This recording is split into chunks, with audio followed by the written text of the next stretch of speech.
La Sociedad Dominica de Medios de Comunicación, Sodomco, presenta A Pensar Más con Rosa María Palacios.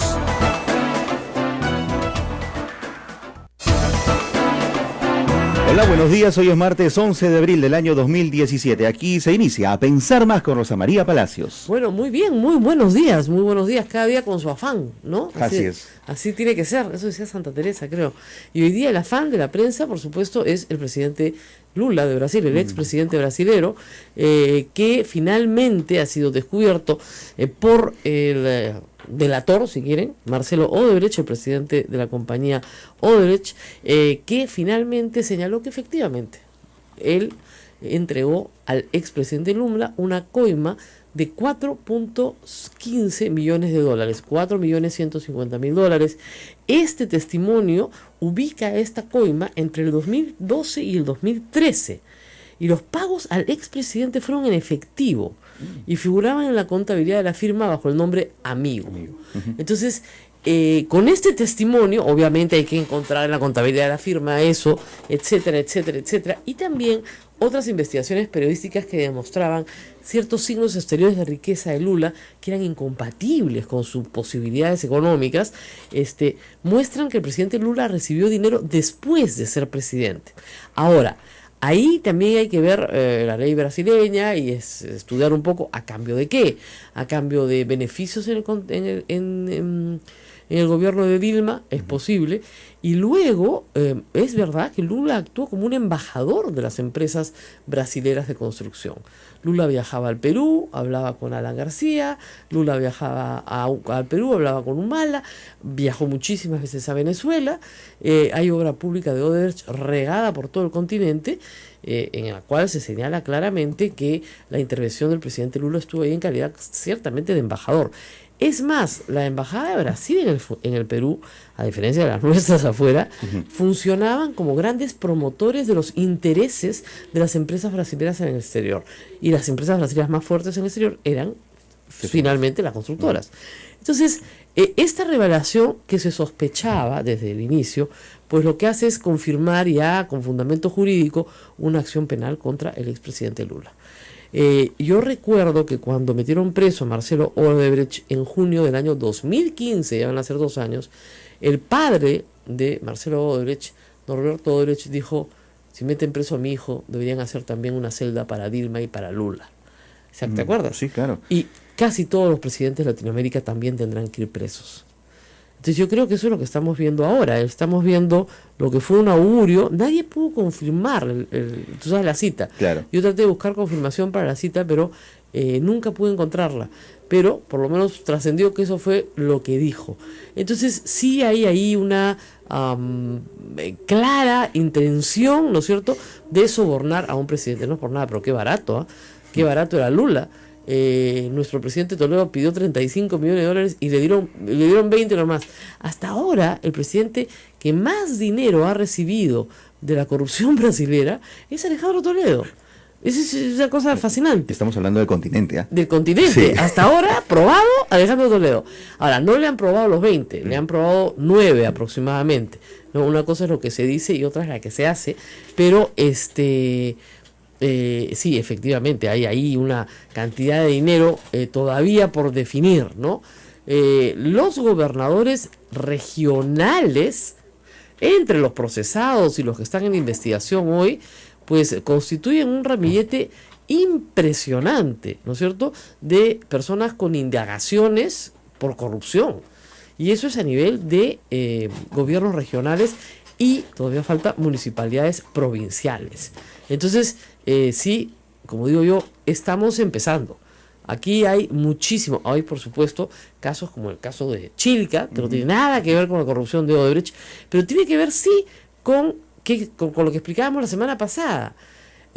Con toda la instalación, digamos, industrial que hay hoy en Chilca, el tráfico de terreno se ha vuelto un negocio pues rentabilísimo para las mafias. Claro. El terreno vale hoy mucho más porque las industrias ubicadas en Chilca han hecho que sean más valiosos. Por lo tanto, este alcalde trafica, ¿no es cierto?, con terrenos, se vuelve rico usurpando terrenos y dándoles una validez jurídica, claro, ¿no? le da valor a los terrenos para luego facilitar esta situación. Claro, una titulación falsa, si quieres, basada sobre el delito, pero que la ley le permite, ¿no es cierto? ¿Pero por qué? Porque la empresa privada se había colocado en Chilca y el hecho que de esa zona hasta Asia, hoy la expansión de Lima hacia el sur es una expansión valiosa. ¿Y por qué pasa esto, Rosa María? ¿Por qué la ley, tenemos que decir en algún momento que la ley permite esto? ¿O son omisiones, son situaciones que no se habían previsto? Es que, mira, a nadie en su sano juicio se le ocurre que el alcalde es un ladrón.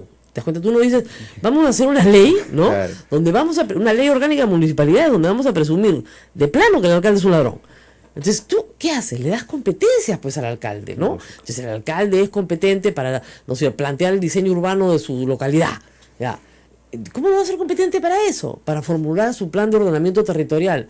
Y así el consejo de una municipalidad distrital no puede aprobar la zonificación, ¿no es cierto?, en discusión con la provincial, ciertamente, ya pues, ¿para qué es alcalde? ¿No? Ahora, hay una propuesta que a mí me parece interesante, que la he visto ahora en Quito, que se ve en Bogotá, que es tener un solo alcalde para toda la ciudad. Uy, ahorita salen todos a matarme. No, un solo corrupto, no. Un alcalde, digamos, provincial, para todas las jurisdicciones. Bogotá solo tiene un alcalde, claro. Quito solo tiene un alcalde. Entonces pueden hacer obras realmente importantes para la ciudad, porque maneja muchísimo presupuesto. No des ideas, te dirán por ahí. No des ideas, Rosa María. No, manejan educación y salud. Claro. O sea, a ese nivel. Entonces, funcionan más como lo que nosotros conocemos como un gobierno regional. Correcto. Para el tamaño, ¿no? Para el tamaño de la densidad, etcétera, de la población. Lima tiene 42 distritos, donde el reparto de coimitas está diversificado. Cañete, que es la provincia a la que pertenece Chilca, tiene no menos de 10 distritos también. Y con mucha, como está muy cerca Lima, y con gran expansión urbana de Lima hacia el sur, claro, porque tienes buena autopista, porque tienes una serie de infraestructura que te genera plusvalía, ¿no es cierto? Sí, efectivamente, hay una cantidad de corrupción ahí importante. Yo creo que lo del golpe al alcalde de Chilca es un trabajo muy, muy bien hecho de la policía, que ha durado bastante tiempo, varios meses, y que incluye sicarios, matones, usurpadores de terrenos. El alcalde es solo el brazo, digamos, si quieres, legal de la organización directiva, ni siquiera es el jefe, claro, es el número 2, ¿no? Es impresionante. Bueno, hablando de corrupción, de Marcelo Doich y todas estas cosas lindas, hablemos también de libertad de prensa. La congresista Alejandra Aramayo, ayer tuve la oportunidad de ver despacio el reportaje del reportero Mío Gómez Fernandini en Cuarto Poder. Creo que está en una situación muy delicada, porque efectivamente su delito ha prescrito, pero su coacusado sí fue encontrado culpable y sentenciado, es lo que se ha dicho a poco. Es decir, el señor de la Barra, harto de que lo insultaran, demostró su inocencia, renunció al organismo público del cual él dirigía, y permitió que lo auditaran de arriba abajo. Además, las acusaciones eran terribles. Este era un proyecto binacional que producía truchas, unas truchas muy bonitas, ¿no? Entonces le sacaban unos titulares de "Puno come caca", de verdad, Puno come excremento, porque decía que las truchas estaban pues malogradas, qué sé yo, que comían porquerías. Y luego lo insultaban a él, le decían que colocaba a su familia, que ninguno de sus familiares trabajaba, y que eso lo decía ella, y que había que solventar a toda la familia de este señor. Una barbaridad y media.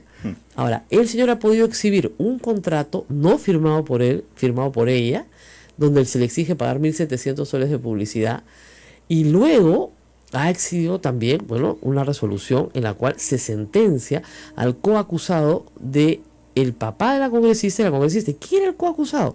El anterior director, que había aceptado durante 5 años pagar las coimas. Y el codirector dice que efectivamente había pagado durante 5 años coimas. Y se le sanciona. Es decir, se le establece una pena. Los otros dos no iban a las citaciones, fueron declarados reos contumaces, hicieron toda estrategia típica, ¿no es cierto?, para dilatar y luego pedir la excepción de prescripción. ¿Ya?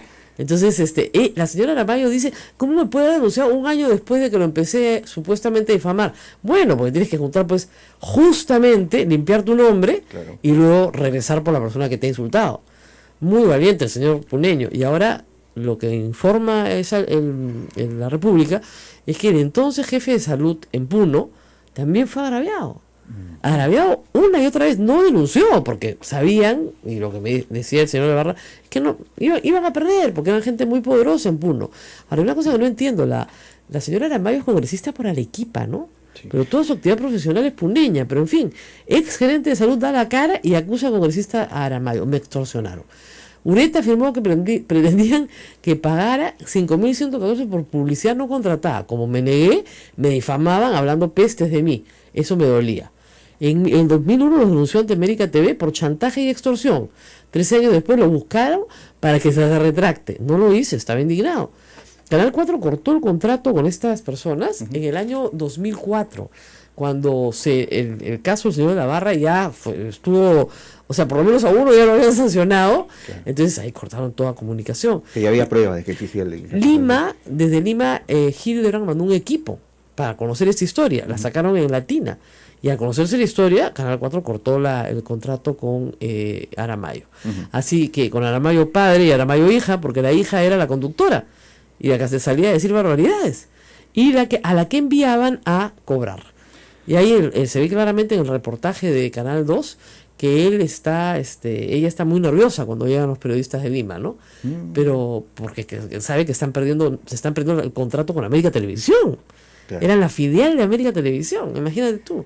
O sea, tenías tremenda marca. Entonces resulta paradójico que ella diga que está siendo víctima de un sicariato. ¿Cuál sicariato? Sí, digamos, la experta en sicariato periodístico es ella. Pero, digamos, a veces pasa eso, ¿no? Claro. El que habla mucho usa los términos, los psicólogos lo llaman acto fallido, ¿no? Los términos la traicionan, o sea, utiliza los términos.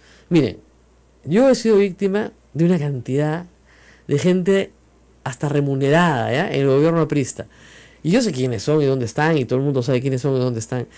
Y sí sé lo que es. O sea, no es fácil. Para nadie es fácil que tu nombre salga todos los días en el periódico atado a una serie de mentiras. Hasta ayer había una persona que escribía de nuevo, un troll, ¿no? ¿Cuánto te pagó Odebrecht? Yo decía, pucha, dile a tu empleador, ¿ya? Que se busquen una nueva, ¿ya? Que me inventen una amante, que me hagan otra cosa, pero... Ya, ¿cuánto me paga Odebrecht? Nunca he tenido relación alguna con Odebrecht en mi vida, ni con ninguna otra empresa brasilera en el Perú. Brasilera, constructora o no constructora, o sea, de ninguna naturaleza. Entonces, mi sorpresa es que ella haría algo así como: yo soy víctima de un sicariato periodístico. Lo que ha hecho la prensa es investigar qué tanto interés puede tener una persona que ejerció el periodismo y ahora es política en establecer una ley que es una ley de control de medios de prensa absolutamente violatoria de la Constitución. Porque hay un artículo en la Constitución, ese librito chiquito tan simpático que ustedes pueden leer de vez en cuando, que dice: toda persona tiene derecho a fundar un medio de comunicación. No dice toda persona que diga el Ejecutivo, no dice toda persona que señalada por el Legislativo, no dice toda persona, no, toda persona, y toda persona pues es toda persona, puede fundarlo. Ahora, la única cosa que el Estado sí puede hacer es no entregar las frecuencias del espectro radioeléctrico a las personas que no cumplan con los requisitos establecidos por la ley, que obviamente no pueden ser requisitos discriminatorios, ¿no? Claro. Pero si cumplen los requisitos establecidos por la ley y se concursa y se licitan las frecuencias, cosa que no se hace, pues se dan a dedo, en ese sentido sí podría haber algunas restricciones. ¿Aún cuando esa licencia ya ha sido otorgada a un medio? No. Me refiero a nuevas licencias que puedan salir eventualmente. O sea, si tú no cumples con la ley de radio y televisión, el Estado tiene derecho a sancionarte. De la misma manera, si tú quieres solicitar una nueva frecuencia, pues, suponte en una región del país donde hay espacio para más frecuencias, pues tendrás que cumplir los requisitos. Pero lo que plantea esta señora es que nadie puede fundar un medio de comunicación, incluye la prensa escrita, sobre la cual el Estado no tiene ninguna competencia en materia regulatoria, porque no administra nada. O sea, y es más, nosotros estamos pidiendo en una acción de amparo que se regule la concentración, porque eso sí está en la Constitución en el artículo 61, y de eso esta señora no habla nada. Eso no les interesa, y eso es lo más grave, ¿no? Quieren que los acusados y sentenciados ya por corrupción no sean propietarios de medios de comunicación. No estudiaron derecho penal, para empezar. Un sentenciado que culmina su condena, se le borran los antecedentes penales. Ya no tienes, ya cumpliste, pues. Ya pagaste con la sociedad. Claro. Ya pagaste con el Estado y la sociedad. Entonces no te pueden restringir ningún derecho, y menos la libertad de expresarte. Les pongo un ejemplo bien simplón, pero para que tengan una idea. Bajo el esquema nacional Amayo, Yehude Simón no podría tener un medio de comunicación. ¿Ya? Y ha sido indultado. Fue sentenciado, sí, por delito de terrorismo, ¿no es cierto? Ellos solo incluyen, por supuesto, los delitos de corrupción de funcionarios. Digamos, no sé, de repente tienen miedo que Montesinos funde un medio, no lo sé, ¿no? Pero solo Ahora, es evidente que esto era contra José Graña y contra el comercio, no tenía otra explicación. Por eso incluía a los investigados. Querían obligar a José Graña a vender sus acciones a terceros miembros de su familia. Y sabemos de la amistad franca de un miembro de la familia Miro Quesada con Keiko Fujimori, que es Marta Meyer. Entonces es muy sospechoso que dos congresistas estén promoviendo un proyecto para que un accionista del del Diario del Comercio tenga que vender su participación accionaria, ¿no es cierto? Porque le prohíben ser accionista, específicamente accionista, por estar investigado. Luego borran lo de investigado, pero esa era la intención. Presión. Pero de la misma familia. Claro. Es que te juro que uno lo lee y dice, esto es perverso, esto no puede ser posible. O sea, querían obligarlo a vender sus acciones. Y ellos, por un pacto dentro de la sociedad de comercio, tienen derecho de preferencia entre los que son parientes. ¿Se apruebe o no la ley? No, por estatuto. Ah, okay. Por estatuto tienen que venderlo, entonces tendría que haberle vendido a sus hijas. Ya, no hay problema, anticipo legítimo.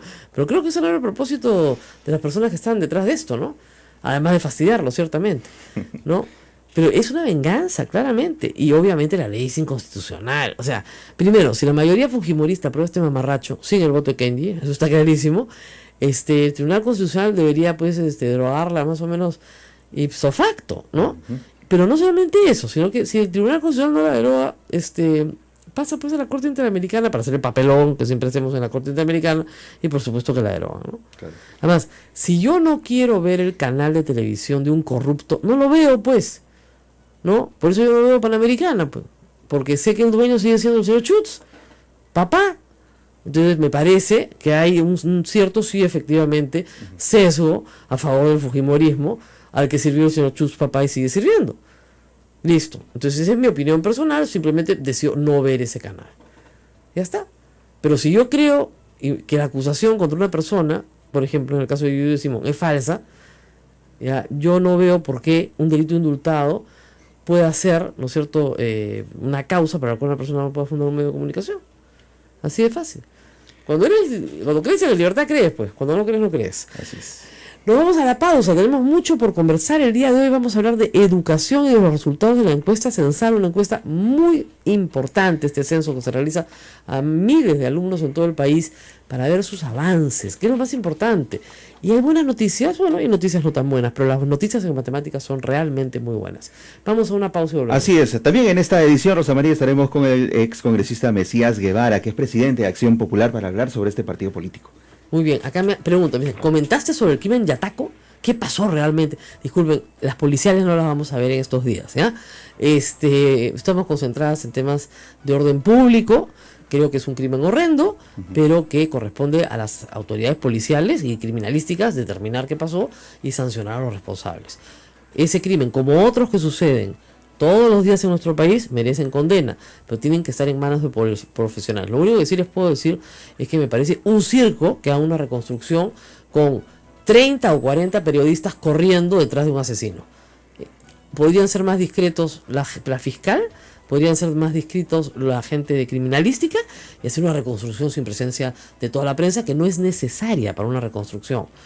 Al contrario, estorba y genera una sensación de desorden absoluto. Esa reconstrucción se puede hacer perfectamente de madrugada sin prensa, pero quieren hacer el showcito, ¿no es cierto?, de que están trabajando. Y lo único que hacen es un papelonazo. Yo no me ocupo de papelones. Vamos a la pausa y volvemos. Esto es A Pensar Más con Rosa María Palacios. Volvemos. Sodomco, Sociedad Dominica de Medios de Comunicación.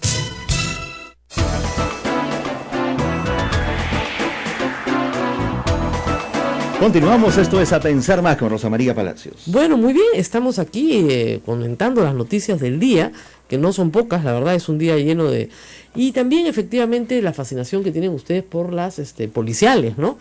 Las policiales son buenas historias si se cubren bien, pero yo creo que hay algunas cosas que se cubren bastante mal y mejor concentrémonos en noticias más importantes para usted.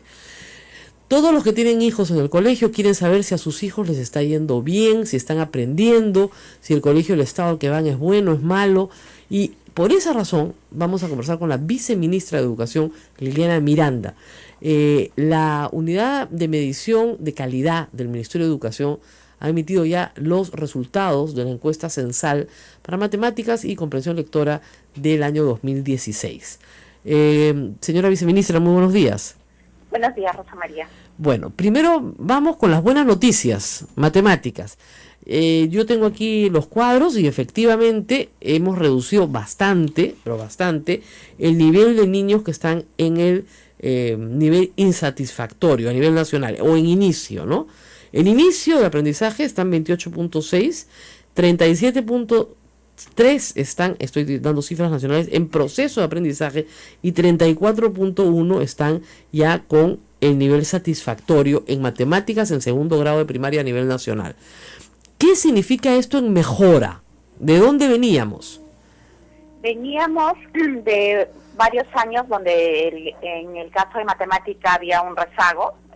Habíamos tenido incrementos bastante pequeños en el caso de matemática, a diferencia de lectura, donde en los últimos años la competencia de lectura se había incrementado de manera importante, ¿no? O sea, el año pasado ya casi la mitad de nuestros estudiantes había alcanzado las capacidades establecidas en nuestro currículo nacional para el grado en esta competencia. Así es, parece que el plan lector había sido, digamos, un instrumento mucho más eficaz en varios años ya, creo que tiene más de 10 años de implementado, que las medidas tomadas en matemáticas. ¿Cómo explica entonces ahora el incremento en matemáticas? ¿Por qué se ha incrementado? Y en algunas regiones de manera espectacular, como en Tacna, por ejemplo, o en Moquegua, que ya venía siendo alta, ¿no?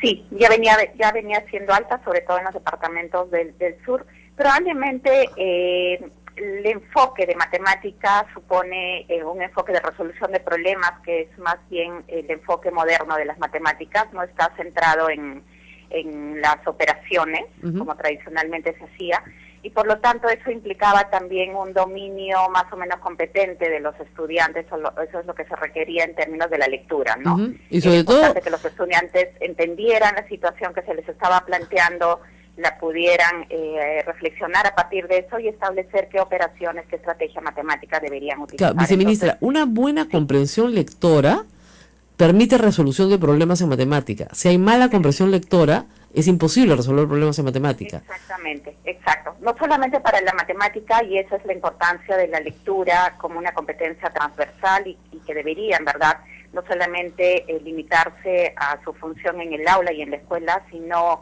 más bien debería tener una función social en el país, ¿no? Porque creo que no solamente ayuda a la mejora de aprendizajes en otras áreas, por eso tiene una función importante y transversal, sino también ayuda a otras cosas como el ejercicio de la ciudadanía, ¿no? La lectura es una competencia bien importante, en verdad. Ahora, vamos a matemáticas. La última encuesta fue hace 2 años, ¿es cierto? ¿El 2014? No, esta evaluación se lleva cada año. Cada año, ok. Anualmente, sí. Muy bien. Estamos en el nivel satisfactorio 34.1. ¿En cuánto estábamos el año pasado? El año pasado estábamos en 26%. Es un salto grande, 8 puntos para un año. 7 puntos. Sí. Así es. Hay digamos, la pregunta que siempre es importante, ¿no? No son los mismos alumnos los que están en segundo grado de primaria, así que efectivamente. No es que hayan aprendido a dar el examen.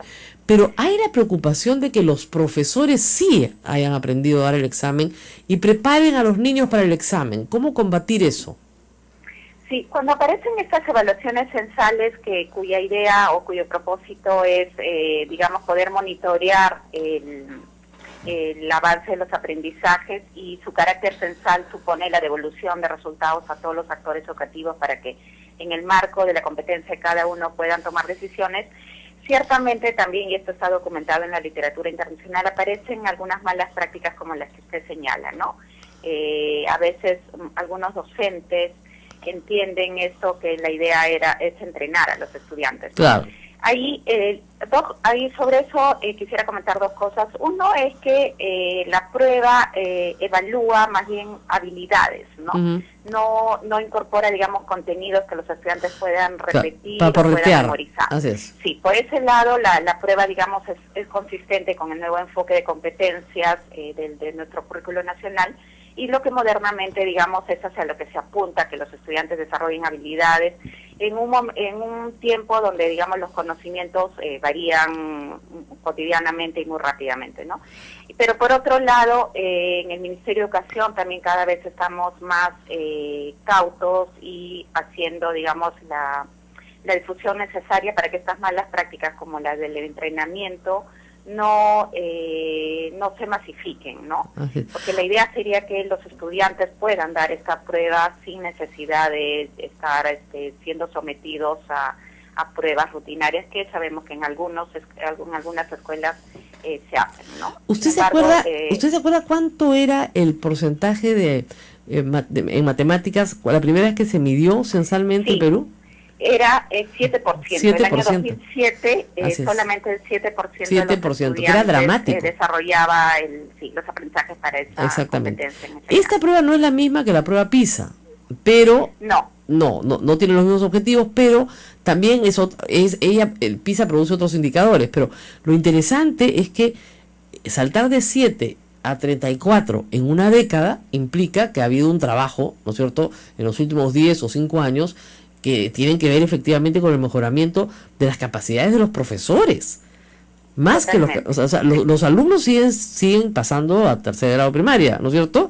¿Se ha invertido en el profesorado, cree usted? ¿Y ese puede haber sido un elemento clave en ese mejoramiento? Es definitivamente uno de los elementos más importantes. Nosotros hemos implementado en el país, como sabe Rosa María, una carrera pública magisterial, y que además que creo que es importante señalar lo que es como una política que ha pasado por varios gobiernos, es una política de Estado, y a diferencia de otros países incluso de la región, venimos implementando esta carrera pública donde nuestros docentes hace varios años entran a la carrera a través de un proceso meritocrático, a través de evaluaciones, y también en los 2 últimos años ya se han llevado evaluaciones para el ascenso, para el acceso a un cargo directivo.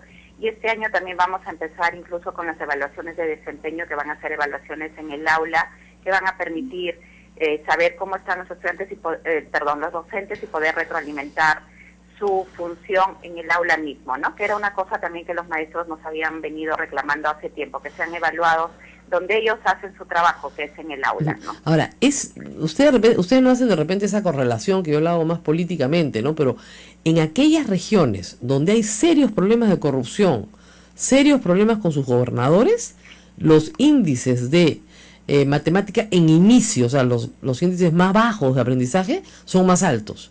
Por ejemplo, y es clarísimo, en Loreto, ¿no es cierto? Es una región donde el 54% de los estudiantes, 56% recién están en inicio. O sea, no entienden nada. Y luego tenemos departamentos claramente bajos, como Ancash, está clarísimo, Cajamarca, clarísimo, ¿no es cierto? Esos son casi los peores. Huánuco, ¿no es cierto? También. Entonces, ahí donde no hay orden, la libertad, el mismo problema, ¿no es cierto? Aquellos, y finalmente sí, tenemos, Ucayali, ¿no es cierto? Ahí los departamentos que tienen problemas de orden, ¿no es cierto?, se reflejan en los resultados desastrosos de aprendizaje de sus niños de segundo grado. ¿Usted cree que hay una correlación entre una cosa y otra? El aprendizaje yo creo que tiene que ver con 2 factores. Uno, digamos, son los que usted señala, que es todos estos factores, digamos, institucionales y de gestión, y otros son que también no debemos perder de vista las condiciones socioeconómicas y diferentes, digamos, que tienen las regiones, ¿no? Probablemente el servicio educativo en Loreto, en Ucayali, resulta de operarlo es mucho más complejo de operarlo que en zonas como Tacna, Tumbes. Sin embargo, no dejas de tener razón en el sentido de que sí podemos hacer comparaciones entre grupos de regiones y, por ejemplo, Tacna, Moquegua tienen un contexto parecido a Tumbes, ¿no? Claro. Y uno esperaría que los resultados de Tumbes sean parecidos a Tacna, similares. Y efectivamente Tumbes en los últimos años ha tenido un proceso complejo en términos de gobernadores con no, lo de Tacna es denuncias, para ¿no? estudiar, o sea, el 64% de los niños ya están en el nivel satisfactorio y solamente tiene un 8%. Y en lectura casi el 77%. ¿no? Así es, entonces es como para ir a Tacna y averiguar qué está pasando aquí, sí. ¿Por qué nos está yendo tan bien? ¿No es cierto? Ir también a Loreto y preguntar, oiga, ¿por qué nos está yendo tan mal? Sí, ¿no? efectivamente. Esas experiencias siempre son muy interesantes de averiguar qué es lo que está pasando. Ahora, sí, en comprensión lectora se ha bajado, esas son las malas noticias. Se ha bajado de cuánto a cuánto, porque nos iba mejor en comprensión lectora, porque ahí sí el promedio nacional establecía que 6.3 están en este año en el nivel de inicio, o sea, hay un 47% que entiende algo lo que lee y un 46% que está bien, que sí entiende todo lo que lee. ¿De cuánto baja? ¿Por qué ha bajado? Creemos, básicamente, a ver, la explicación más estadística es que ha bajado, los que han bajado más, o bueno, en todo caso, las escuelas estatales se han mantenido, digamos, no ha habido variación en sus aprendizajes, pero el grupo de escuelas que ha bajado son las escuelas privadas. Eso es lo que ha jalado un poco el promedio nacional. Se mide escuela pública y privada en estas encuestas censales. En esta evaluación entran tanto escuelas públicas como privadas. Como sabemos, en los últimos años las escuelas privadas cada vez son un sector mucho más heterogéneo también. Así es. Ha crecido mucho la oferta privada en el país, sobre todo en las grandes ciudades, como Lima, Arequipa, Piura, Chiclayo. Y por lo tanto también ahora tenemos escuelas con distintos niveles, digamos, de servicio en términos de calidad, ¿no? Entonces hay las escuelas buenas, que atienden a sectores probablemente altos y medios, que siguen teniendo, digamos, indicadores de calidad. Sin embargo, hay un conjunto de escuelas, y esto es un poco lo que explica esta caída en los resultados de lectura este año, que sí tienen ofrecen, digamos, incluso sus indicadores de aprendizaje son mucho más bajos que las públicas de iguales contextos, ¿no? Sobre todo son las escuelas que están ubicadas en sectores más medios bajos y bajos, ¿no? Exacto, y eso es lo que ha jalado el promedio hacia abajo. El año pasado, ¿cuánto tuvimos en el nacional en satisfactorio? En el nacional, en 2015, sí, teníamos casi 50%. Ah, ha bajado 4 puntos. Sí, o sea, ha bajado 3.4 y las privadas bajaron 10 puntos, ¿no? Claro. Este año. Lo cual implica una atención mayor, creo, del Ministerio a la educación privada de baja calidad. Sí, efectivamente, creo que acá hay que reforzar, hay que volver a mirar los procesos de claro, y una advertencia a los padres, ¿no? Escuelas, ¿no? Ahora, ¿qué pasa? Probablemente, viceministra, por una razón tal vez de prejuicio, muchos padres creen per se que la escuela privada es mejor que la pública, lo cual no es necesariamente cierto. Pero al haber puesto a sus hijos en escuelas privadas, ya la oferta del Estado se ha reducido. Entonces, ya la oferta no existe, porque simplemente la demanda se fue. Y el problema es que si esos padres quisieran cambiar hoy a sus hijos a una escuela pública, no lo pueden hacer porque no hay. Ya, Lima es mitad público a mitad privada. Sí, en términos de matrícula, efectivamente. ¿Perdón? Sí, en términos de matrícula, Lima efectivamente casi tiene la mitad de su matrícula en la escuela pública y la otra mitad en privada. Y supongamos que, no sé, pues un 10% de esa matrícula de la escuela privada quisiera ir a la pública, no tiene dónde ir. Todavía creo que hay márgenes. El año pasado, efectivamente, y por ejemplo, la Dirección Metropolitana de Lima, la Dirección Regional de Lima Metropolitana estuvo haciendo todo un trabajo de difusión, justamente señalando algunas escuelas que todavía tienen posibilidades, digamos, vacantes para estudiantes, ¿no? Pero como tú señalas, probablemente hace muchos años, cuando todavía teníamos muchos más problemas, la educación estaba atravesando por una seria crisis, muchos papás llevaron a sus hijos a la escuela privada pensando que era mucho mejor que la pública, pero en los últimos años, con la inversión que se ha hecho, con las mejoras en muchos factores que se ha venido haciendo, obviamente todavía estamos lejos de lo que deberíamos ofrecer.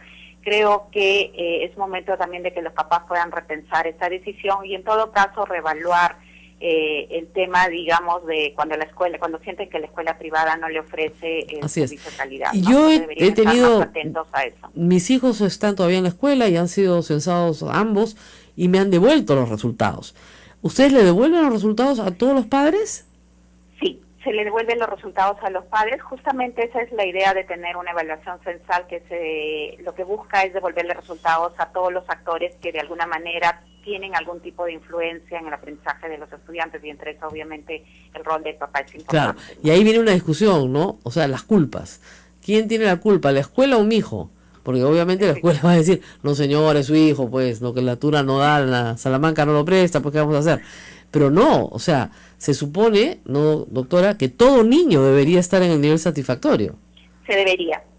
Eso es a lo que aspiramos, efectivamente. Y ahí, claro, un poco lo que se pone en los informes es tratar de hacer pensar que todos, digamos, podemos hacer algo, ¿no? Desde la casa, desde la escuela, desde el rol que le compete también al director, al docente, pero también al padre de familia, de mirar, monitorear. Claro, pero si yo mando a mi hijo a la escuela, claro, pero si yo mando a mi hijo a la escuela y me vuelven un reporte de una evaluación donde dice que mi hijo no ha aprendido nada y no entiende nada de lo que leo, lo primero que tengo que pensar es que en la escuela algo anda mal. No, pues no lo voy a estar, igual, sobre todo si lo estoy mandando a una escuela privada que pago.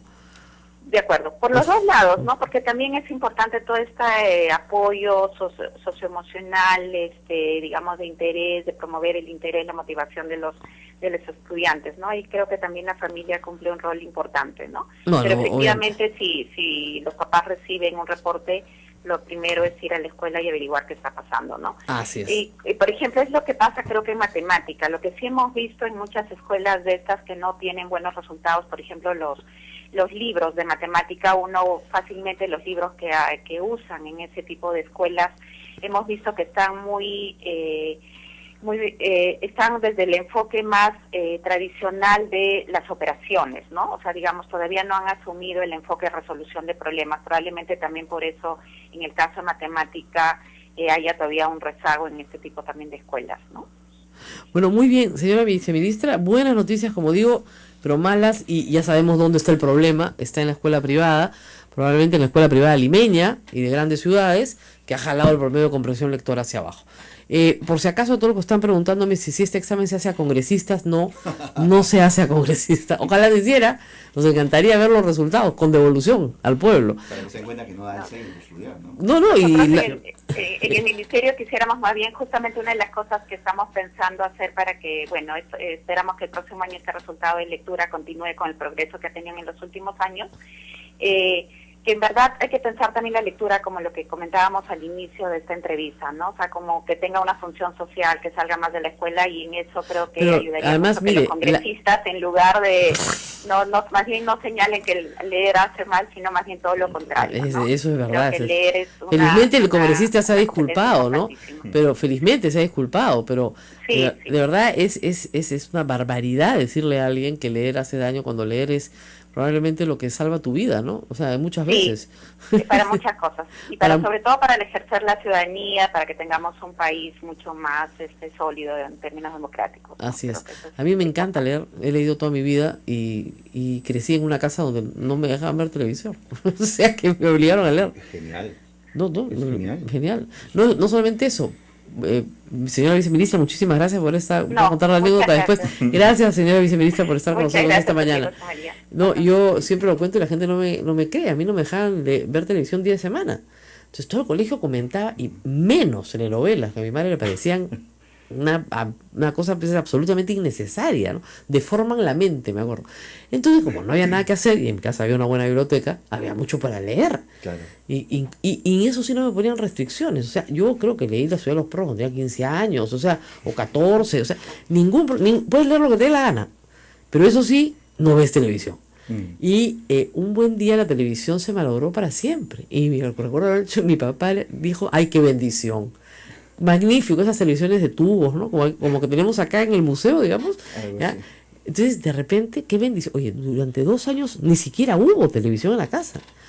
A mi pobre hermana menor le dio hepatitis y ya se compadecieron y compraron un televisor blanco y negro. ¿Por cuánto tiempo han estado sin televisión? 2 años fácil. Fácil, eso es imposible en esa época. En esta época es imposible, ¿no? En mi casa hoy hay 6 televisores. Además, como les explico siempre a mis alumnos, ¿no? En mi casa y en la casa de sus padres había un televisor, uno, donde la familia se reunía alrededor del televisor, digamos, los padres tenían el control absoluto de lo que se veía en televisión. Y si papá quería ver el noticiero, mala suerte, toda la familia veía el noticiero. Se acabó el asunto, ¿no? Entonces, había mucho más unidad familiar, si quieren, y la televisión empezaba a las 12 del día con el himno nacional y terminaba a las 12 de la noche con el himno nacional, era en blanco y negro, y tenía mucha, por ejemplo, nosotros vimos mucho anime japonés. Yo crecí con los Tres Espaciales, después Meteoro, todo eso era japonés, ¿ya? Entonces había poco que ver, pocas horas para ver, porque sí nos daban permiso el sábado y el domingo, pero no programas así inadecuados. Entonces yo solamente vi el Tío Johnny a Gogó, porque era los viernes de la tarde, nunca vi la producción normal, ¿ya? Bueno, la lectura reaviva la imaginación. A veces la televisión pretendía de alguna forma cubrir esa necesidad, pero no lo hacía bien, pues. Ese es Entonces el yo tema, creo ¿no? que a la lectura, a eso voy, tiene una función lúdica. Por supuesto. Lúdica, o sea, te entretiene. O sea, a un niño lo entretienes leyendo. Un niño que aprende a leer y le gusta leer, se te pasa horas leyendo y le hace mucho bien. Porque cuando tú lees, abstraes. Entonces, esa abstracción en tu mente hace que, o sea, tú no ves la imagen, pero tú al leer ves la imagen en tu mente. Tienes una reconstrucción visual perfecta. Tan es así que cuando después, por ejemplo, ves la película de un libro, dices, mira, sí, se parece mucho A lo que imaginé. O no, que mal logrado, no tiene nada que ver con el libro, ¿no? Que es lo Entonces, que siempre se comenta. hay una crítica siempre, ¿no? Entonces, ¿por qué? Porque tú tienes que desarrollar la imaginación a través de la lectura. Entonces, es imposible que la lectura haga daño o que genere enfermedad. Por favor, ¿ya? La lectura no enferma. La estupidez sí no se cura. Nos vamos a una pausa y volvemos. Volvemos, ya está con nosotros el presidente de Acción Popular, Mesías Guevara, para hablar sobre este partido político. Eso, tras la pausa.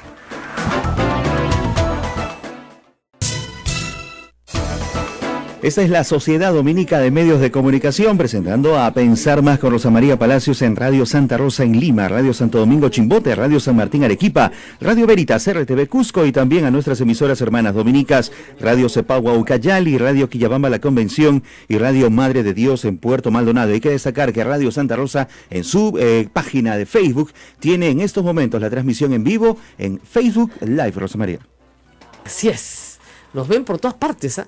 Y lo divertido es que no podemos pedirlo. Hay saludos y comentarios también allí. Claro, podemos verlo por Facebook Live. También nos pueden escuchar, y mucha gente lo hace por un app en su teléfono. La mayoría de la gente que se va a trabajar nos está escuchando por un app en su teléfono, sobre todo los estudiantes. Y tenemos un grupo de seguidores que entran más tarde. Sí. Ismael es muy puntual, a las 10 de la mañana cuelga el programa. Ajá. Debo decir algo con eso. Ayer, ya sé dónde ibas. Ayer hubo un inconveniente con el tema de ancho de banda de internet. Y luego desde la mañana aquí en la radio, incluso por eso no transmitimos en Facebook Live, y también se demoró un poquito bastante. La colgada. Y se quejan, ¿por qué no cuelgan el programa? Un momentito, un poco de respeto. Son factores externos. Es gratuito, o sea, cálmense, chicos, lo vamos a hacer de todas maneras. Pero el programa se cuelga en la página Sodomco. La palabra mágica es Sodomco. En ¿ya? YouTube, así es. En YouTube, busquen YouTube Sodomco y ahí están todos los programas.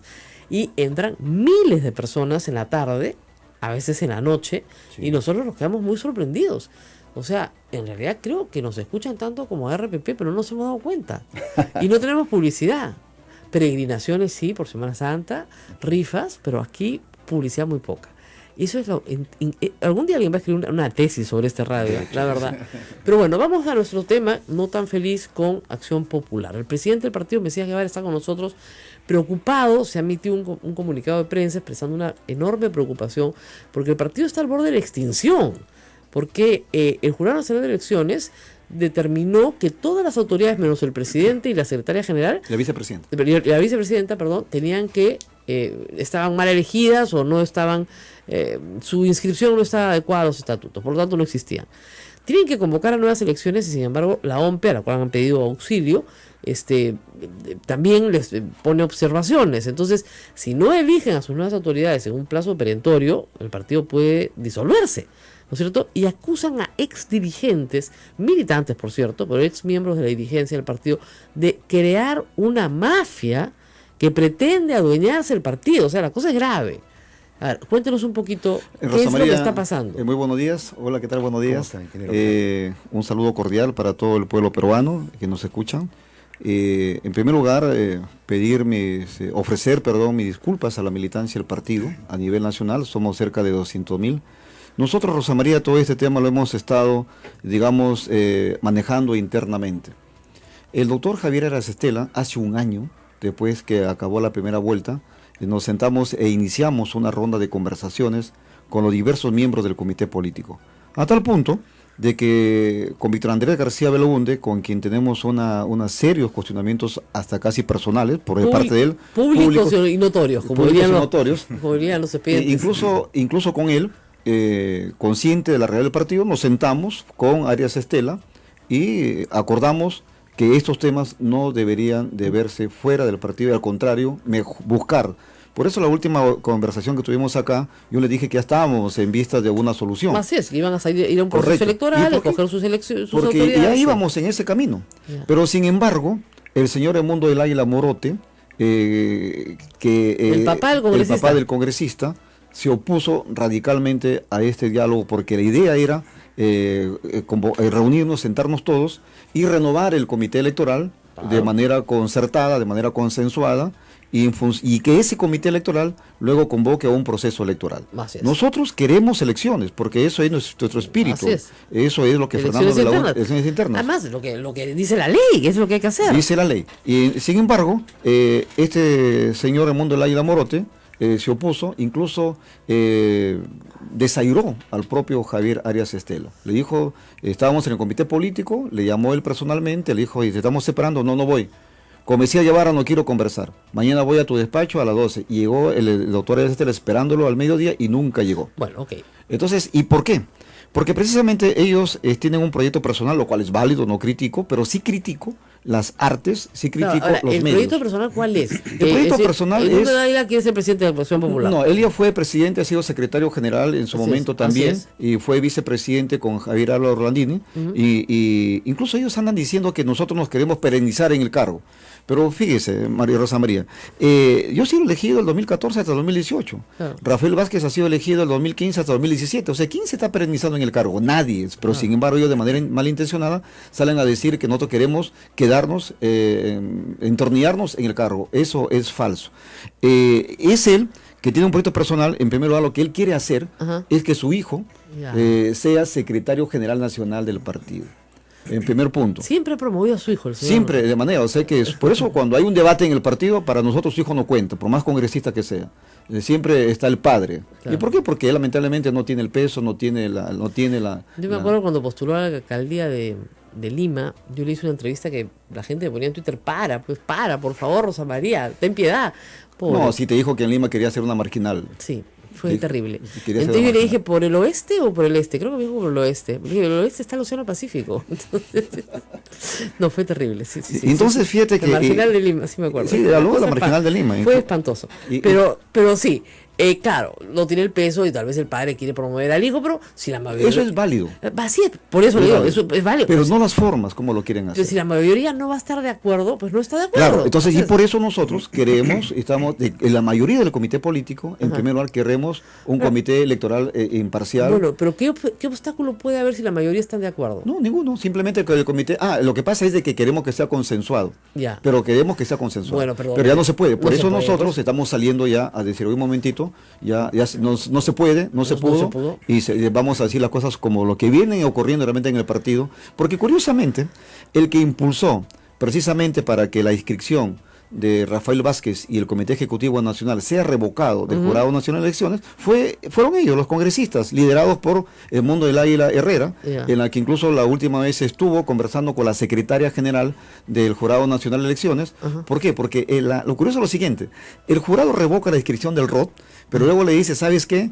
Y el ROT le manda a Rafael Vázquez, reinicie su proceso de reinscripción cumpliendo con las observaciones que le ha hecho el Jurado Nacional de Elecciones. Muy bien. ¿Y cuál es la observación principal que hace el Jurado Nacional de Elecciones? Le dice a Rafael Vázquez, oiga, usted no ha presentado el acta del Congreso en la cual fue elegido. Muy bien. Y esa acta nunca va a existir. ¿Por qué? Porque en el partido elegimos a los dirigentes a través del voto directo, secreto y universal. Bueno, pero hay un acta de escrutinio. Hay acta, sí, y eso se ha presentado. El acta de escrutinio. Claro, hay el acta, pero no de un congreso. como lo pide el Jurado Nacional de Elecciones. Claro, no hay Congreso. Es una tontería lo que le están pidiendo. Correcto, no tontería. O sea, claro que pide algo que no existe. ¿Por qué no impugnan esa Eso decisión? estamos. Entonces, ya estamos otra vez a la audiencia, fue hace 15 días, porque el ROT muy audazmente ha dicho, ¿sabes qué? Yo te quiero escribir, pero no puedo porque te están pidiendo, en la sala plena te pide un acta de tu Congreso. Y eso no existe, así que lo resuelvan, porque como esto lo piden, que lo resuelvan ellos. Muy bien. Y entonces, y ahí ha ido el congresista de Mundo del Águila a presionar a la secretaria general, diciendo cómo puede ser posible que se presten a ese juego. Entonces la secretaria dijo, un momentito, no nos prestamos a nada, lo que pasa, tenemos que resolver. Entonces, presionando al Jurado Nacional de Elecciones. Claro, ¿por qué le convendría a estas personas que ustedes pierdan la inscripción? Y no entendemos, porque eso es como dispararnos a los pies. Claro, ellos no podrían volver a postular, es una tontería. Incluso, Rosa María, es bueno que se sepa que este año tiene que haber elecciones sí o sí. Claro, porque si no, ahí sí pierde la inscripción. Claro, sería falta frente a la ley. Tiene que haber sí o sí. Ahora, usted denuncia también malos manejos económicos. El secretario general, Rafael Vázquez Negra, en su momento, me presentó un informe en la que el una señor... pequeña auditoría de lo que había recibido. Nosotros recibimos fondos cuando hay un proceso electoral de las inscripciones, de las costas. Por ejemplo, claro, en esa oportunidad hubo ingreso de las planchas presidenciales, hubo ingreso de los candidatos al Congreso a nivel nacional, y eso generó un buen ingreso para el partido. Claro, que fue algo así como $150,000. 116,000 soles, que fue manejado de manera irregular por el señor Alan Kessel del Río, generando cheques. Pero si él era secretario general. No era ya.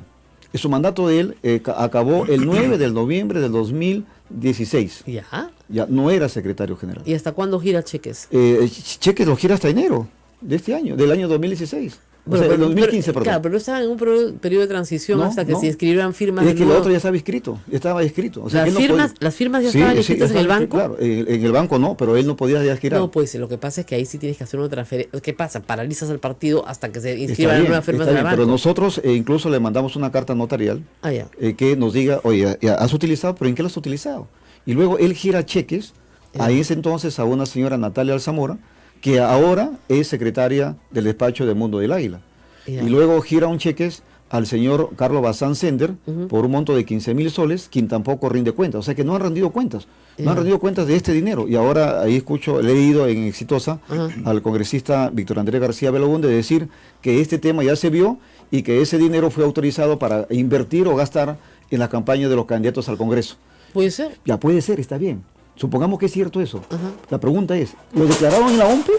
No lo creo, porque todos son muy desordenados. Entonces no la han no solamente ustedes, no, por eso, todos son desordenados. Por eso, entonces no declararon a la OMPE en principal ese gasto, y en segundo lugar, ¿quién autorizó que ese dinero que es del Comité Nacional Electoral sea gastado en candidaturas personales de ciertos candidatos al Congreso? Claro. Es decir, eso no está bien, pues. No está bien, entonces eso queremos que se aclare. Claro. ¿Y usted ya era presidente del partido en ese momento? Yo era presidente del partido. ¿Y eso pasaba bajo sus narices y usted no se da cuenta? Lo que pasa es que en este caso el que tiene toda la autoridad de representación legal es el secretario general. Pero sin embargo nosotros estábamos en pleno proceso. ¿Desde cuándo sabe usted esto? Esa carta a mí me llega el año pasado, en mayo del año pasado. O sea, hace un año que usted así, pero nosotros, como te digo, decidieron hacer las cosas sin pelearse en público. Sin pelearse en público. Sí, ya, bueno, no se puede. Pues. No se puede, incluso ellos... Ahora, lo acusan a usted de querer a usted apoderarse del partido. Claro, es que yo soy secretario general, presidente del partido hasta el 2018, y entregaré el partido a quien me suceda de manera democrática. Claro. Y incluso ellos también dicen... Usted tiene un proyecto político propio, no quiere que Barrenechea sea candidato. Ahora, es evidente que, me parece a mí, hasta hace 2 semanas, Víctor Andrés García Belaúnde estaba promoviendo la vacancia de por lo menos vicepresidente de la República. Es decir, quería censurar al vicepresidente de la República, al que lo llamó vendepatria, ladrón, etcétera. Promovió su interpelación para conseguir su censura y también para inhabilitarlo como vicepresidente en el camino a la vacancia. Y era bajar el alianza y él creo que imaginaba que Barrenechea podía ganarle a Keiko Fujimori en un escenario electoral para el próximo año. Obviamente todo esto es un disparate, pero en la cabeza de Víctor Andrés García Belaúnde, que quería meter preso al presidente de Sedapal porque no le daban agua en su casa, lo cual también era otro disparate, ha cesado. Desde que parece que le dijeron, oye, no puedes meter preso al presidente de Sedapal porque tiene que cerrar pues la tarjeta porque está recibiendo piedras y lodo y cañas. Ahí ya se calmó. Y de ahí no me hemos vuelto a escuchar. Y bueno, PPK subió 10 puntos, por si acaso, según Datum. vamos a ver qué dicen las otras encuestadoras. De ahí no lo hemos vuelto a escuchar. Bueno, en ese tema de lo que él, su actuación, nosotros hemos hecho públicos, yo me quedé presidente, es deslindado radicalmente con ese tipo de actitudes. En primer lugar, tenemos a un gobierno recién prácticamente elegido, que tiene pocos meses en el gobierno, no cumple ni un año, había bajado 30%, una inestabilidad política general. No, ya subió 10, No, ese entonces había bajado, sí. Había bajado hasta 30%, ahora ha subido, pero sin embargo eso atentaba contra la gobernabilidad y nosotros no estamos para jugar con la democracia, y más aún con un partido como Acción Popular que siempre ha sido y ha tenido y tiene una vocación democrática y siempre apostamos por la gobernabilidad. Esperemos que se resuelva esta historia, la verdad que es terrible, y que puedan llevar a cabo un proceso electoral para elegir a sus autoridades y satisfacer al famoso ROP, el Registro de Organizaciones Políticas, que se ha vuelto en el gran elector, ¿eh? Sí. Fue el que sacó del camino a Julio Guzmán. Entonces, el ROP se ha vuelto el gran elector en el Perú. Bueno, muchas gracias, señor. Gracias, Rosa María, y por la oportunidad, y decirles a mis correligionarios otra vez, les ofrezco disculpas por lo que viene pasando el partido, pero también les invoco comprensión y que entiendan que estos temas ya no podemos ocultarlo y que realmente que se sepa. Otra, para terminar, curiosamente, como decía el congresista Mundo del Águila, se tiró abajo prácticamente él presionando a 20 comités regionales y al Comité Ejecutivo Nacional, y lo curioso y lo paradójico es y lo incoherente es que a esa misma gente que les cortó el cuello ahora va a pedirles el voto para que la apoyen en la Secretaría General Interna al 2000. Terrible. Bueno, pongan orden pues en los partidos. Hoy día nos vamos avisándoles a todos que hoy es martes de Semana Santa. La tradicional procesión dominica se realiza el día de hoy. Hace más de, creo que 400 años, ¿no? Los dominicos tienen a su cargo la procesión del día martes.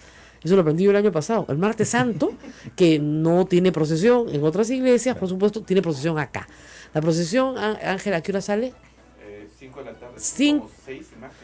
6 imágenes del templo salen, ya están en su, ahorita me voy a ver las andas, salen en procesión a las 5 de la tarde desde la Basílica de Santo Domingo, y de la Basílica de Nuestra Señora del Rosario, pero todos la conocemos como Santo Domingo, y salen en procesión en el centro. Ahí tiene un recorrido acá en el centro, y es una procesión realmente muy bonita, muy concurrida por toda la feligresía de Santo Domingo, que es mucha, y a los que no han podido asistir nunca y no quieren ir a otras procesiones, otros viacrucis durante la semana porque de repente se aglomera mucha gente, esta es su oportunidad. Es una procesión muy bonita. Y luego, por supuesto, mañana comentaremos las noticias sobre nuestro alcalde, que no se cayó, se desplomó. Nuestro alcalde, en las encuestas, según Datum, está ya en 24 su aprobación, creo, ¿no? Sí. Ya. No, lo que no entiendo es a ese 24, ¿ah? Es mucho. Exactamente, para lo que ha hecho es mucho, para lo que hemos visto es mucho. Entonces, la verdad es que yo creo que falta la investigación de la relación de OAS con el alcalde Castañeda Locio, al margen de su popularidad, ¿ya? Que puede ser 24, 34, lo que quiera, pero cuando se está discutiendo de empresas brasileñas que han cometido delitos, el alcalde tiene que responder de su relación, que está en una investigación del IDL bien clara con el presidente de OAS, para modificar el contrato de la línea María, que hasta ahora no funciona, que hasta ahora no se inaugura, que hasta ahora no sirve para nada, y hace 7 años que estamos con ese cuento. Muy bien, nos vamos a la procesión. Hasta mañana. Hasta mañana.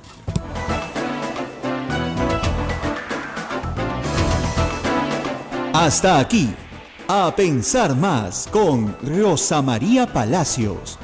Este programa fue producido por la Sociedad Dominica de Medios de Comunicación, Sodomco.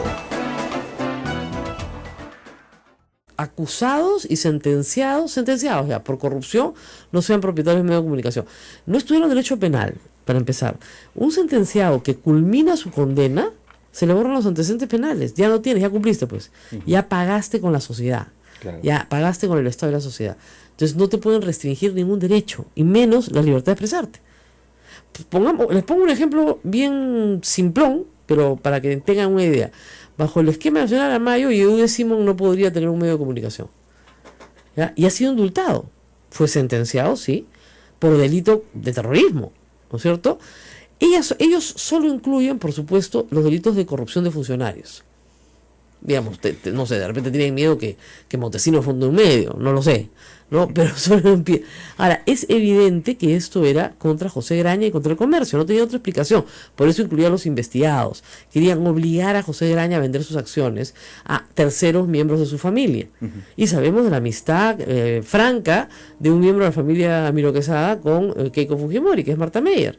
Entonces es muy sospechoso que dos congresistas estén promoviendo un proyecto para que un accionista del del Diario del Comercio tenga que vender su participación accionaria, ¿no es cierto? Porque le prohíben ser accionista, específicamente accionista, por estar investigado.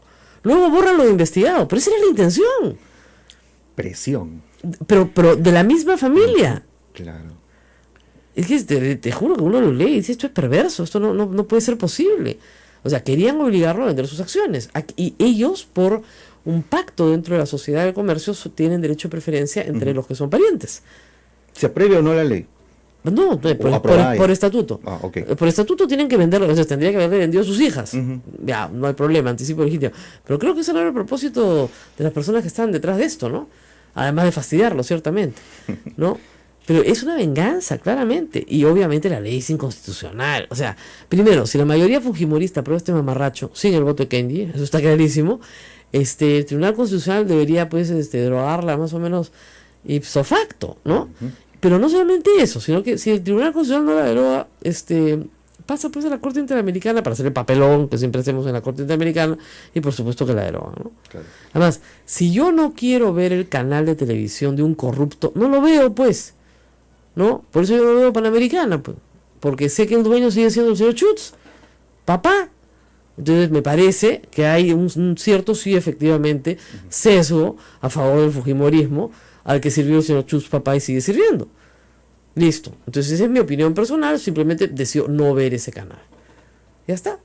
Pero si yo creo que la acusación contra una persona, por ejemplo en el caso de Yudio Simón, es falsa, ya, yo no veo por qué un delito indultado pueda ser, ¿no es cierto?, una causa para la cual una persona no pueda fundar un medio de comunicación.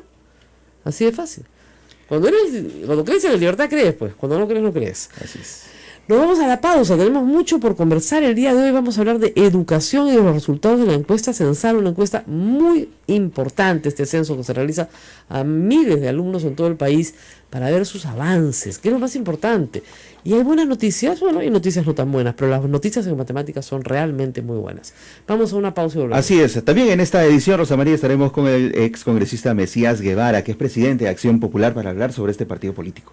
Muy bien, acá me preguntan, ¿comentaste sobre el crimen Yataco? ¿Qué pasó realmente? Disculpen, las policiales no las vamos a ver en estos días, ¿ya? Estamos concentradas en temas de orden público. Creo que es un crimen horrendo, pero que corresponde a las autoridades policiales y criminalísticas determinar qué pasó y sancionar a los responsables. Ese crimen, como otros que suceden todos los días en nuestro país, merecen condena, pero tienen que estar en manos de profesionales. Lo único que sí les puedo decir es que me parece un circo que haga una reconstrucción con 30 o 40 periodistas corriendo detrás de un asesino. ¿Podrían ser más discretos la fiscal? ¿Podrían ser más discretos la gente de criminalística? Y hacer una reconstrucción sin presencia de toda la prensa, que no es necesaria para una reconstrucción. Al contrario, estorba y genera una sensación de desorden absoluto. Esa reconstrucción se puede hacer perfectamente de madrugada sin prensa, pero quieren hacer el showcito, ¿no es cierto?, de que están trabajando. Y lo único que hacen es un papelonazo. Yo no me ocupo de papelones. Vamos a la pausa y volvemos. Esto es A Pensar Más con Rosa María Palacios. Volvemos. Sodomco, Sociedad Dominica de Medios de Comunicación.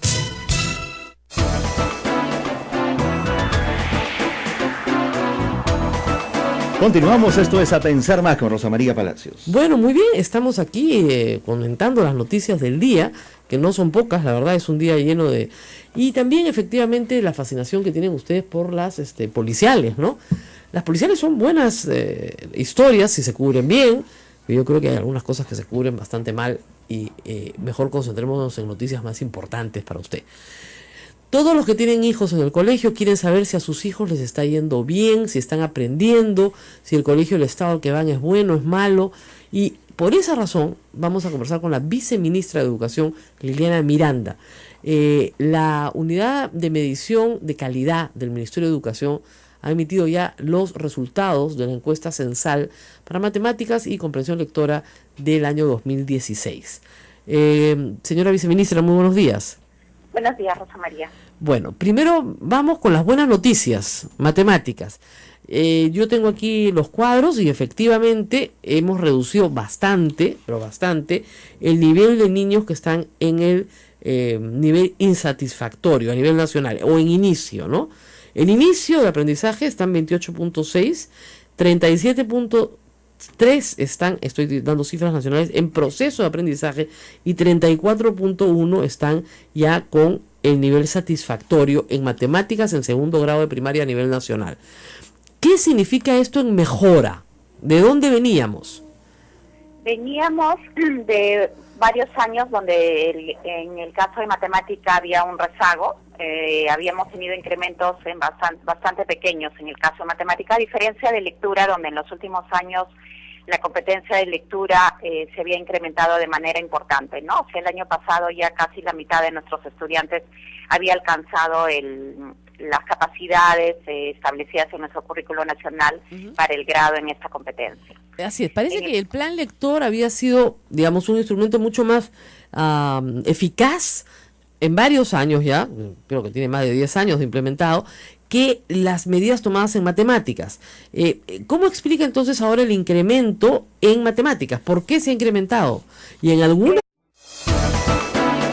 La Sociedad Dominica de Medios de Comunicación, Sodomco, presenta A Pensar Más con Rosa María Palacios.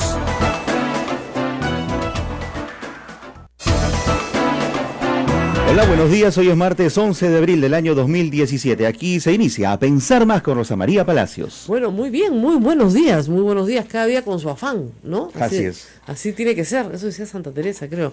Y hoy día el afán de la prensa, por supuesto, es el presidente Lula de Brasil, el expresidente brasilero, que finalmente ha sido descubierto por el delator, si quieren, Marcelo Odebrecht, el presidente de la compañía Odebrecht, que finalmente señaló que efectivamente él entregó al expresidente Lula una coima de 4.15 millones de dólares, 4.150.000 dólares. Este testimonio ubica esta coima entre el 2012 y el 2013. Y los pagos al expresidente fueron en efectivo y figuraban en la contabilidad de la firma bajo el nombre Amigo. Entonces, con este testimonio, obviamente hay que encontrar en la contabilidad de la firma eso, etcétera, etcétera, etcétera. Y también otras investigaciones periodísticas que demostraban ciertos signos exteriores de riqueza de Lula que eran incompatibles con sus posibilidades económicas, muestran que el presidente Lula recibió dinero después de ser presidente. Ahora, ahí también hay que ver la ley brasileña y estudiar un poco a cambio de qué, a cambio de beneficios en el gobierno de Dilma, es posible, y luego es verdad que Lula actuó como un embajador de las empresas brasileras de construcción. Lula viajaba al Perú, hablaba con Alan García, Lula viajaba al Perú, hablaba con Humala, viajó muchísimas veces a Venezuela, hay obra pública de Odebrecht regada por todo el continente, en la cual se señala claramente que la intervención del presidente Lula estuvo ahí en calidad ciertamente de embajador. Es más, la embajada de Brasil en el Perú, a diferencia de las nuestras afuera, funcionaban como grandes promotores de los intereses de las empresas brasileñas en el exterior. Y las empresas brasileñas más fuertes en el exterior eran finalmente las constructoras. Entonces, esta revelación que se sospechaba desde el inicio, pues lo que hace es confirmar ya con fundamento jurídico una acción penal contra el expresidente Lula. Yo recuerdo que cuando metieron preso a Marcelo Odebrecht en junio del año 2015, ya van a ser 2 años, el padre de Marcelo Odebrecht, Norberto Odebrecht, dijo: si meten preso a mi hijo, deberían hacer también una celda para Dilma y para Lula. ¿Te acuerdas? Sí, claro. Y casi todos los presidentes de Latinoamérica también tendrán que ir presos. Entonces yo creo que eso es lo que estamos viendo ahora. Estamos viendo lo que fue un augurio. Nadie pudo confirmar, tú sabes, la cita. Claro. Yo traté de buscar confirmación para la cita, pero nunca pude encontrarla. Pero por lo menos trascendió que eso fue lo que dijo. Entonces sí hay ahí una clara intención, ¿no es cierto?, de sobornar a un presidente. No es por nada, pero qué barato, ¿eh? qué barato era Lula. Nuestro presidente Toledo pidió 35 millones de dólares y le dieron 20 nomás. Hasta ahora, el presidente que más dinero ha recibido de la corrupción brasilera es Alejandro Toledo. Es una cosa fascinante. Estamos hablando del continente, ¿ah? Del continente. Sí. Hasta ahora, probado Alejandro Toledo. Ahora, no le han probado los 20, le han probado 9 aproximadamente. ¿No? Una cosa es lo que se dice y otra es la que se hace. Pero, sí, efectivamente, hay ahí una cantidad de dinero todavía por definir, ¿no? Los gobernadores regionales, entre los procesados y los que están en investigación hoy, pues constituyen un ramillete impresionante, ¿no es cierto?, de personas con indagaciones por corrupción. Y eso es a nivel de gobiernos regionales y todavía falta municipalidades provinciales. Entonces, sí, como digo yo, estamos empezando.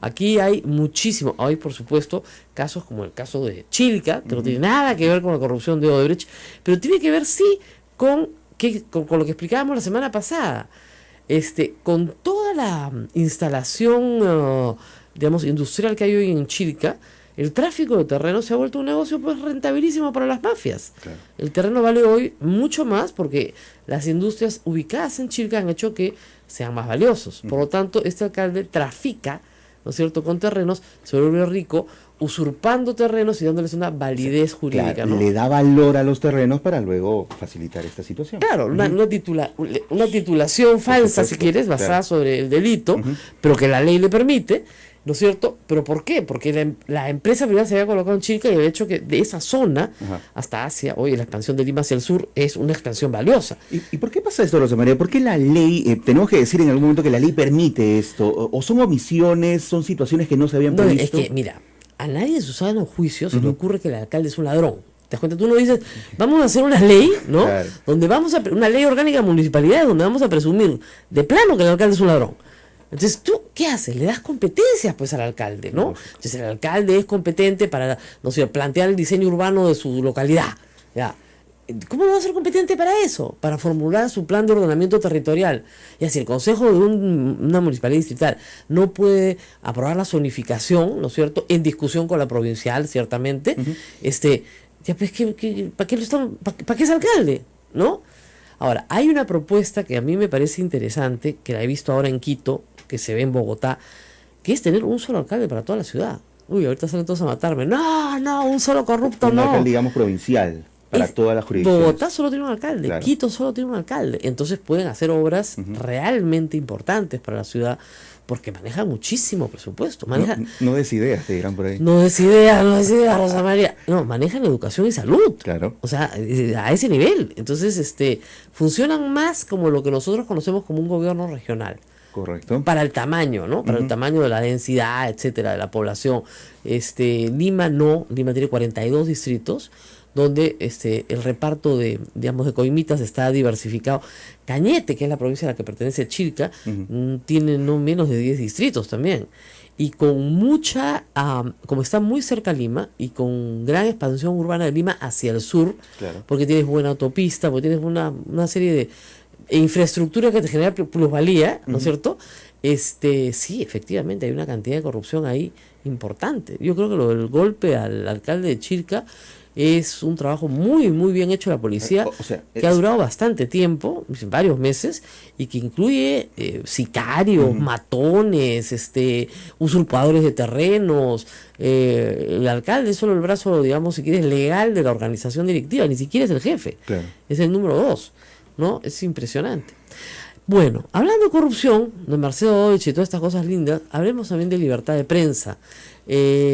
La congresista Alejandra Aramayo, ayer tuve la oportunidad de ver despacio el reportaje del reportero Mío Gómez Fernandini en Cuarto Poder.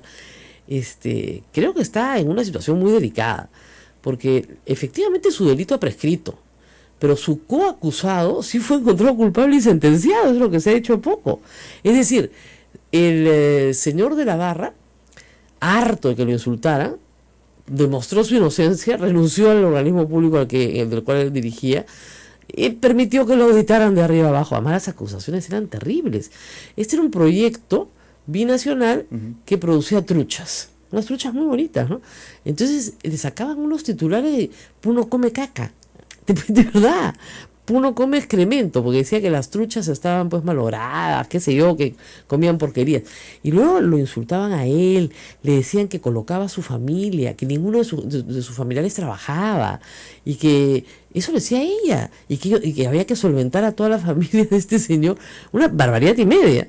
Ahora, el señor ha podido exhibir un contrato no firmado por él, firmado por ella, donde se le exige pagar 1.700 soles de publicidad, y luego ha exhibido también, bueno, una resolución en la cual se sentencia al coacusado de el papá de la congresista y la congresista. ¿Quién era el coacusado?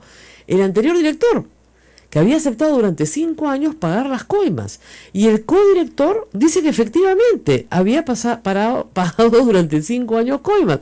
Y se le sanciona. Es decir, se le establece una pena. Los otros dos no iban a las citaciones, fueron declarados reos contumaces, hicieron toda estrategia típica, ¿no es cierto?, para dilatar y luego pedir la excepción de prescripción. ¿Ya? Entonces, la señora Aramayo dice, ¿cómo me puede denunciar 1 año después de que lo empecé supuestamente a difamar? Bueno, porque tienes que juntar, pues, justamente, limpiar tu nombre, claro, y luego regresar por la persona que te ha insultado.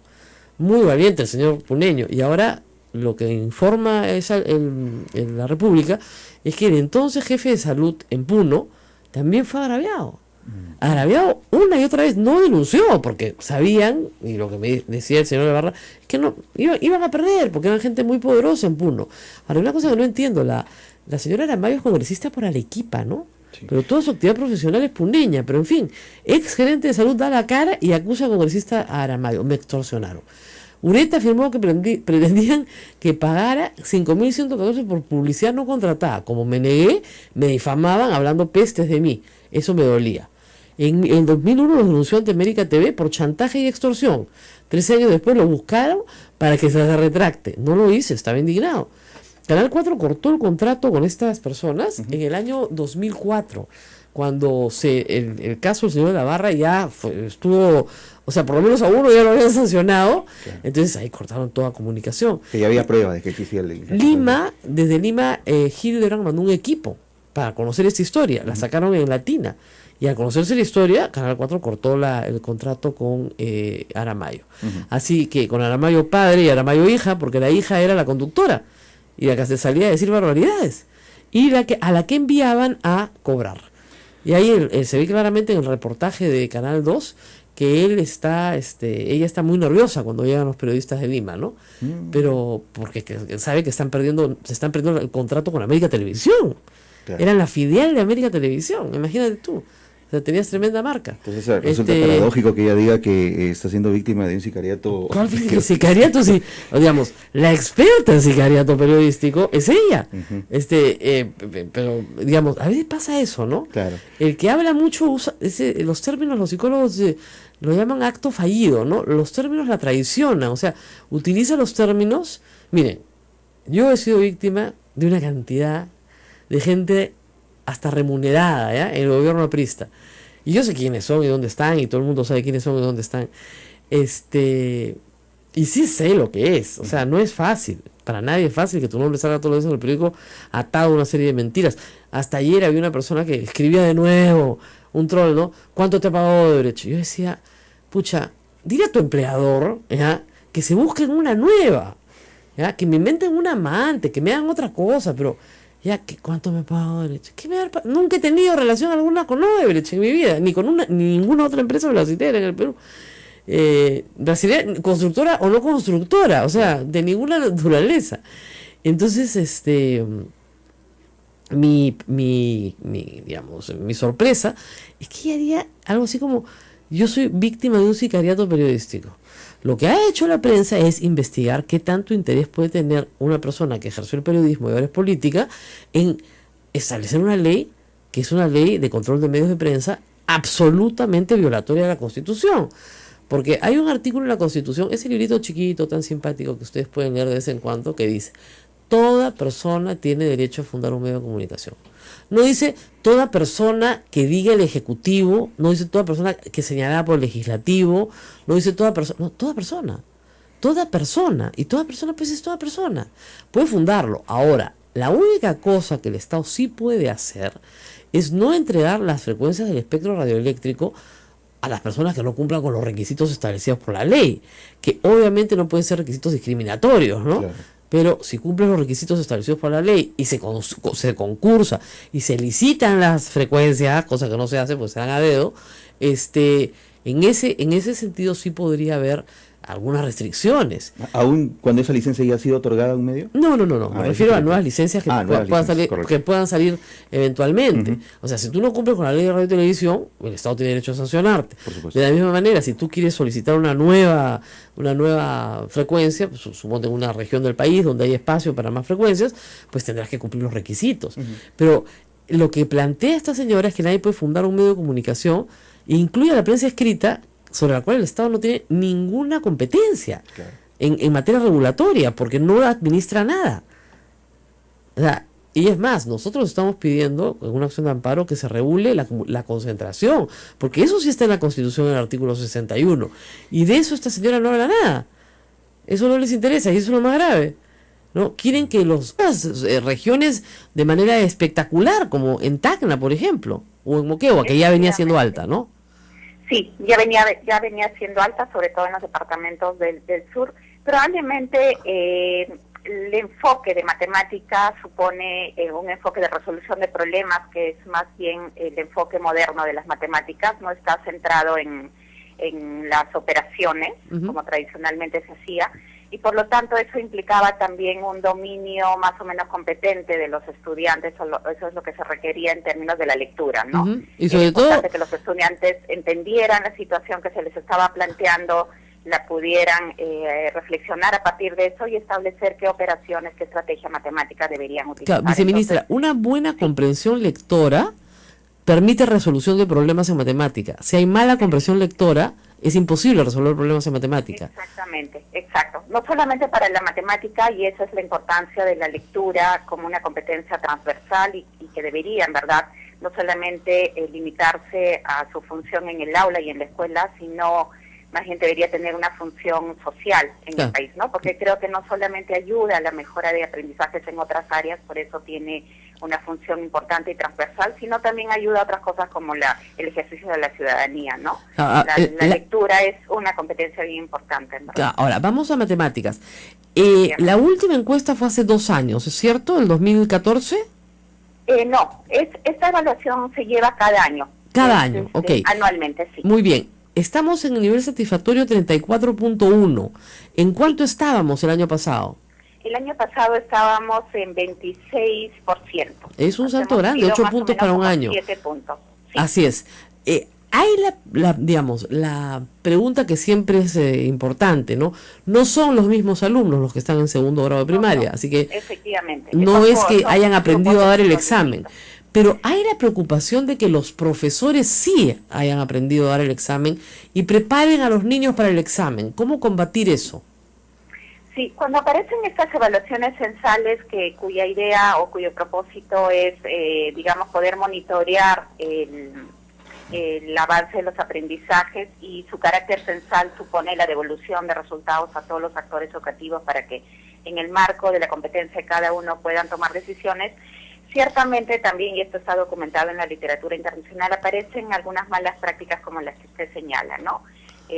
A veces algunos docentes entienden esto, que la idea es entrenar a los estudiantes. Claro.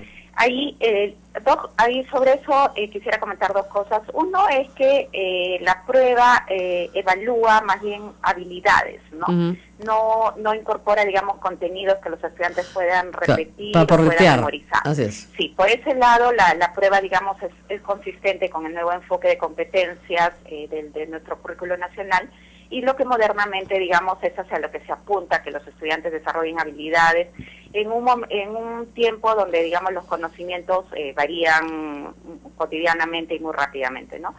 Pero por otro lado, en el Ministerio de Educación también cada vez estamos más cautos y haciendo, digamos, la difusión necesaria para que estas malas prácticas como la del entrenamiento no se masifiquen, ¿no?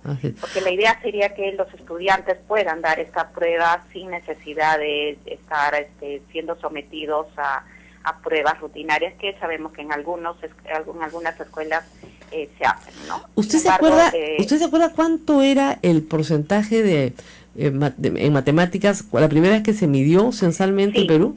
Era 7%. 7%. En el año 2007 solamente el 7%, de los estudiantes era dramático. Desarrollaba los aprendizajes para esa competencia. Esta prueba no es la misma que la prueba PISA, pero no tiene los mismos objetivos, pero también el PISA produce otros indicadores, pero lo interesante es que saltar de 7 a 34 en una década implica que ha habido un trabajo, ¿no es cierto?, en los últimos 10 o 5 años que tienen que ver efectivamente con el mejoramiento de las capacidades de los profesores. Más Totalmente. Que los alumnos siguen pasando a tercer grado primaria, ¿no es cierto? ¿Se ha invertido en el profesorado, cree usted? ¿Y ese puede haber sido un elemento clave en ese mejoramiento? Es definitivamente uno de los elementos más importantes. Nosotros hemos implementado en el país, como sabes, Rosa María, una carrera pública magisterial, y que además que creo que es importante señalar lo que es como una política que ha pasado por varios gobiernos, es una política de Estado, y a diferencia de otros países, incluso de la región, venimos implementando esta carrera pública donde nuestros docentes hace varios años entran a la carrera a través de un proceso meritocrático, a través de evaluaciones, y también en los 2 últimos años ya se han llevado evaluaciones para el ascenso, para el acceso a un cargo directivo, y este año también vamos a empezar incluso con las evaluaciones de desempeño, que van a ser evaluaciones en el aula, que van a permitir saber cómo están los estudiantes los docentes y poder retroalimentar su función en el aula mismo, ¿no? Que era una cosa también que los maestros nos habían venido reclamando hace tiempo, que sean evaluados donde ellos hacen su trabajo, que es en el aula, ¿no? Ahora, ustedes no hacen de repente esa correlación que yo la hago más políticamente, ¿no? Pero en aquellas regiones donde hay serios problemas de corrupción, serios problemas con sus gobernadores, los índices de matemática en inicio, o sea, los índices más bajos de aprendizaje son más altos. Por ejemplo, y es clarísimo, en Loreto, ¿no es cierto? Es una región donde el 54% de los estudiantes, 56% recién están en inicio. O sea, no entienden nada. Y luego tenemos departamentos claramente bajos, como Ancash, está clarísimo, Cajamarca, clarísimo, ¿no es cierto? Esos son casi los peores. Huánuco, ¿no es cierto? También. Entonces, ahí donde no hay orden, la libertad, el mismo problema, ¿no es cierto? Aquellos, y finalmente sí tenemos, Ucayali, ¿no es cierto? Ahí los departamentos que tienen problemas de orden, ¿no es cierto?, se reflejan en los resultados desastrosos de aprendizaje de sus niños de segundo grado. ¿Usted cree que hay una correlación entre una cosa y otra? El aprendizaje yo creo que tiene que ver con 2 factores. Uno, digamos, son los que usted señala, que es todos estos factores, digamos, institucionales y de gestión. Y otros son que también no debemos perder de vista las condiciones socioeconómicas y diferentes, digamos, que tienen las regiones, ¿no? Probablemente el servicio educativo en Loreto, en Ucayali, resulta de operarlo es mucho más complejo de operarlo que por en zonas como Tacna, Tumbes. Sin embargo, no dejas de tener razón en el sentido de que sí podemos hacer comparaciones entre grupos de regiones y, por ejemplo, Tacna, Moquegua tienen un contexto parecido a Tumbes, ¿no? Claro. Y uno esperaría que los resultados de Tumbes sean parecidos a Tacna, similares, y efectivamente Tumbes en los últimos años ha tenido un proceso complejo en términos de gobernadores con lo de Tacna es denuncias, para estudiar, o sea, el 64% de los niños ya están en nivel satisfactorio y solamente tiene un 8%. Y en lectura casi el 77%. Así es, entonces es como para ir a Tacna y averiguar qué está pasando aquí, por qué nos está yendo tan bien, ¿no es cierto? Ir también a Loreto y preguntar, oiga, ¿por qué nos está yendo tan mal? Sí, ¿no? Efectivamente. Esas experiencias siempre son muy interesantes de averiguar qué es lo que está pasando. Ahora, en comprensión lectora se ha bajado, esas son las malas noticias. Se ha bajado de cuánto a cuánto, porque nos iba mejor en comprensión lectora, porque ahí sí el promedio nacional establecía que 6.3 están en este año en el nivel de inicio. O sea, hay un 47% que entiende algo de lo que lee y un 46% que está bien, que sí entiende todo lo que lee. ¿De cuánto ha bajado? ¿Por qué ha bajado? Creemos, básicamente, a ver, la explicación más estadística es que ha bajado, los que han bajado más, o bueno, en todo caso, las escuelas estatales se han mantenido, digamos, no ha habido variación en sus aprendizajes, pero el grupo de escuelas que ha bajado son las escuelas privadas. Eso es lo que ha jalado un poco el promedio nacional. Se mide escuela pública y privada en estas encuestas censales. En esta evaluación entran tanto escuelas públicas como privadas. Como sabemos, en los últimos años las escuelas privadas cada vez son un sector mucho más heterogéneo también. Así es. Ha crecido mucho la oferta privada en el país, sobre todo en las grandes ciudades, como Lima, Arequipa, Piura, Chiclayo. Y por lo tanto también ahora tenemos escuelas con distintos niveles, digamos, de servicio en términos de calidad, ¿no? Entonces hay las escuelas buenas, que atienden a sectores probablemente altos y medios, que siguen teniendo, digamos, indicadores de calidad. Sin embargo, hay un conjunto de escuelas, y esto es un poco lo que explica esta caída en los resultados de lectura este año, que sí tienen ofrecen, digamos, incluso sus indicadores de aprendizaje son mucho más bajos que las públicas de iguales contextos, ¿no? Sobre todo son las escuelas que están ubicadas en sectores más medios bajos y bajos, ¿no? Exacto, y eso es lo que ha jalado el promedio hacia abajo. El año pasado, ¿cuánto tuvimos en el nacional en satisfactorio?